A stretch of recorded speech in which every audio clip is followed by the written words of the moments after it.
Peh ndredeg iki Mbak. Ampun ndredeg to, Bu. Anggap kula murid jenengan. Alah mamang merem.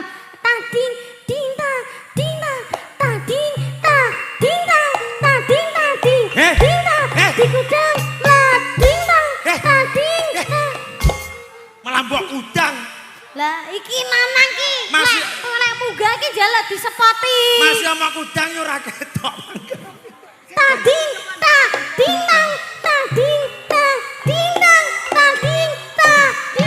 Monggo ingkang badhe ngersane dolanan. Duduk kene nang. Duduk sik.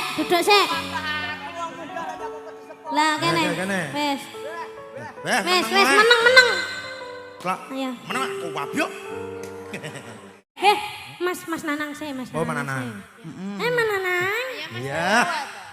Jane ngilanganmu ngene nyapa kok kedemek. Bengi-bengi ya nggawe kacamata ireng. Lah iya lho, kek nyapa lho kacamatanan. Lah ra kacamatanan ra ketok dek. Malahan. Heeh. Ciri khasnya Nanang iki lek joget tapi. Di antara sinden papat iki sing paling ayu sapa nang? Aku pilih aku ada yo nek ndak Mbak Afi ndak. Allah. Iki koyo ketok-ketok ae. Lah iya. Mas aku kok. Apa ya ketok? Wis ora Mbak Afi to. Mbak Afi sing ndi? Mbak Wi sing ndi? Ayo Mbak Afi mana? Ora usah nyekel-nyekel, Bang. Yo roh yo Nan. Yo roh bocah roh. Ayo dipilih Mbak Afi sebelah ndi? Mbah Mbak Afi ilang kok. Mripatku rada ngriyip ndak tak ketara. Oh alah. Dik Afi. Nyapa to, Bang? Alah kok yo roh. Nek tak bacok tanganmu lho, Bang. Rumangsaku ki kancane nak arep enak srek ya wae. Alah. Wis srek ta aku arep ya. Wis cemburu kowe nek aku arep ya. Ngene pomo ditinggal medun ora iki Sing demek awakmu sapa nang? Heh? Sing demek sapa? Alah wong. Lah jenenge sapa? Mosok nyambik nang. Ayune koyo ngono. Walah yo ya aku nek mbok rangkul atiku gemetar. Gemetar, hatiku gemetar. Aku wis ora kuat aku. Alah mosok. Ya, kowe nyanyi apa nang? Apa? Mas Nanang. Mungkin ada request yang duet. Apa? Pokoknya sing aku iso. Nah, Apa kowe iki sembarang? akeh ra isone ya. Lah ora iso ora mbok kei catetane yo.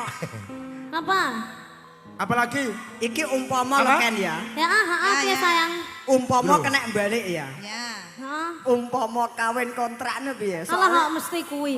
Mbok kos to nang. Iki lho. Lah iya. Hotel. Ada yang Usume minta hotel, gala-gala. Kawin kontrak. Bapak Ibu guru minta gala-gala. Wah, Gala-gala. siap. Santai. Sabar. Aku nek wis kadung ngene kene wis kadung nyawang api wis padang. Sik maksudmu piye ukuramu mah piye? Nyawang Afi. Oh, tenan. Afi di Afi. Lagi. Be omongane. Satu nada, nadane sak piro, Mas? Samene.